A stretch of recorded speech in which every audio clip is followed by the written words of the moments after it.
বেশি ব্যথা পাইছো? তো ব্যথা পাবো না? এত বড় বড় নখ, বিড়ালের মতো আমাকে খামচি দিছে। তুমি কাজটা কি করছো বলো? মানে অন্যের বয়ফ্রেন্ড নিয়ে টানাটানি করার কি দরকার ছিল? কে অন্যের বয়ফ্রেন্ড নিয়ে টানাটানি করছে আপু? আমি অন্যের বয়ফ্রেন্ড নিয়ে টানাটানি করছি? আমি কি জানতাম যে ওই ছেলে মেঘলা আপুর বয়ফ্রেন্ড?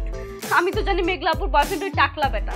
আর তাছাড়া কে প্রেম করছে? আমি কি প্রেম করছি? শুধু একদিন রেস্টুরেন্টে গেছি খাইতে, আর একদিন একটু মাওয়া গেছিলাম ঘুরতে। আর ওই ছেলে আমার জন্য কি করতো জানো? সারাক্ষণ আমার জন্য কান্নাকাটি করতো আর বলতো যে আমি যদি দেখা না করি তাহলে নাকি সুইসাইড করবে। আর এছাড়া মেঘলা আপুও কেমন তুমি বলো? মেঘলা আপু একসাথে দুইটা প্রেম করতো? এটা কি ভাবা যায়? একসাথে কেউ দুইটা প্রেম করে তুমি বলো? তারপর তুমি না একটা কাজ করো, তুমি যে মেঘলার কাছে সরি বলো। হ্যাঁ, না আমি গিয়ে আপুর কাছে সরি বলবো কেন? আমি তো কিছু করি নাই, আমি তো ভুল কোনো কিছু করি নাই। তাছাড়া আমি যদি এখন গিয়ে মেঘলা আপুর কাছে সরি বলি, মেঘলা আপু আমাকে ঠাস করে আবার আরেকটা চড় দিবে।